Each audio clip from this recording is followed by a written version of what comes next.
guys, welcome back to my another video. अहिले घरमा म लाइक एक्लै नै छु अनि मेरो दिदी हुनुहुन्थ्यो उहाँको जबको लागि फर्स्ट इन्टरभ्यू छ त्यही भएर उहाँ नि गइसक्नु भयो बिहानै खाना नखाइकिन र आज चाहिँ अब यो घरको सबै कामहरू खानाहरू चाहिँ मैले नै बनाउनु पर्ने हुन्छ सो टिल देन म सबै तपाईहरुलाई देखाउँछु आलु मटर कोबी चाहिँ काटेर राखेको हो प्याज पनि टमाटर पनि राखिरहेको छु अनि यहाँ म पेस्ट बनाउन आँटेको प्याज चाहिँ एकदम धेरै मेस भइरहेछ प्लिज बेयर विथ मी अनि तातो अब म प्याज हाल्छु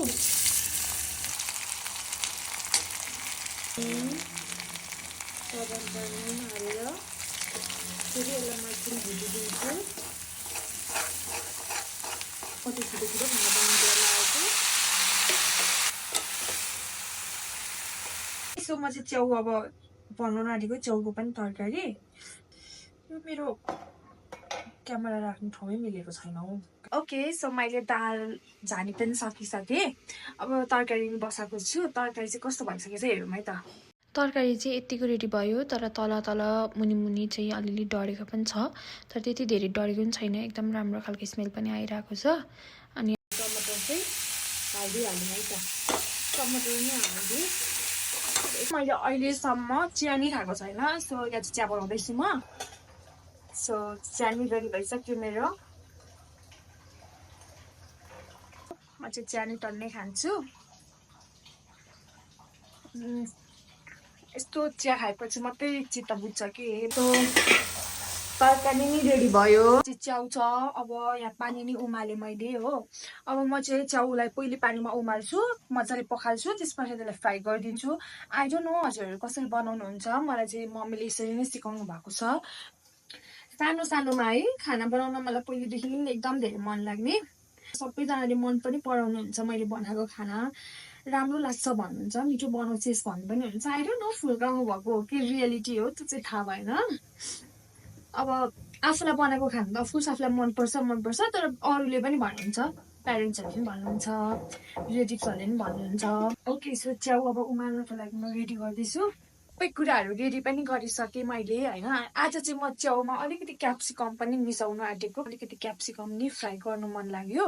त्यही भएर टाइम नै छैन सो च्याउ र क्याप्सिकम चाहिँ एकैपटकमा मिक्स गरेर चाहिँ फ्राई गर्नु पर्यो भनेर सोचेको आई डोन्ट नो यो भ्लग पनि म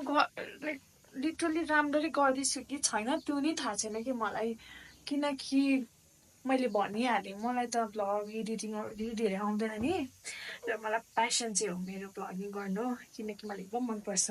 आफ्नो डेली लाइफ आफ्नो डेली रुटिनहरू देखाउनुको लागि त्यही सोचले नि मैले भ्लग चाहिँ गरेको हो पहिले है साथीहरूले नि अब कति धेरै साथीहरू पनि मेरो भ्लगिङतिरै छन् त लाइक भ्लगहरू गर्छ यताउता अनि मलाई एकदम मन पर्थ्यो तर म चाहिँ पहिलेदेखि अलिकति साई भएको कारणले गर्दाखेरि चाहिँ फरवर्ड आउन नै सकिनँ अनि अब चाहिँ कस्तो लाग्न थाल्यो भने लाइक के म्याटर्स गर्छ र सुरुमा कसलाई नै थाहा हुन्छ र कसैलाई नै थाहा हुँदैन कसरी एडिट गर्ने कसरी भ्लग बनाउने भनेर सबै कुराहरू त हुन्छ नि लाइक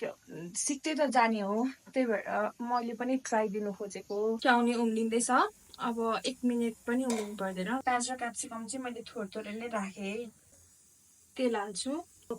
जिरा पड्काइदिएँ प्याज पनि हालेँ प्याज पनि चलाइदिएँ